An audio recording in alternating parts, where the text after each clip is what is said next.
এইখন যিখন কাজিয়া গৌৰৱ গগৈ আৰু জুবেৰ আলমৰ মাজত যিখন হোৱা কাজিয়া এই কাজিয়াখন দেখিছে আপুনি তিনিগৰাকী বিধায়কে চিঠি লিখিছে সৰ্বভাৰতীয় যুৱ কংগ্ৰেছৰ সভাপতিলৈ গোটেই বিষয়টোক লৈ কি ক'ব বিচাৰিব কাৰণ আপোনালোক শক্তিশালী বিৰোধী হৈ থকাটো চবেই বিচাৰে আপুনি কৈছে মই শুনি আছো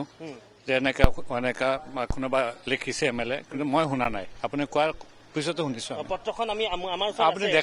দেখাইছে দেখিছো ৰহিমুদ্দিন দেখাইছে ৰহিমুদ্দিনে কৈছে যে এইটো দিয়াই নাই যেতিয়া দিয়াই নাই কৈছে তেনেহলে আৰু কোনো কথাই থাকিব মিছা বুলি ক'ব বিচাৰিছে হ'ব পাৰে যিজনে দিছে সেইজনে কৈছে যে দিয়া নাই তেনেহলে মিছাই হ'ব পাৰে কিন্তু সেইদিনা ঘটনাটো কি হৈছিলে আপুনিও যিহেতু আছিলে সেইদিনা নাই ঘটনা একো হোৱা নাই আমাৰ মানে চিনিয়ৰ লিডাৰ এজনে মানে প্ৰেচিডেণ্টে এজন যদি দেৰিতে আহে ক'ব পাৰে যে তুমি দেৰিতে কিয় আহিছা এইটো লৈ কোনো ইছ্যু হোৱা নাই কোনো কথাও হোৱা নাই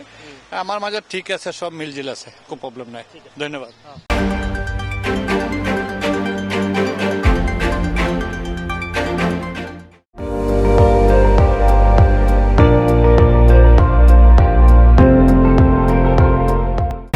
আপুনি চাই আছে ND24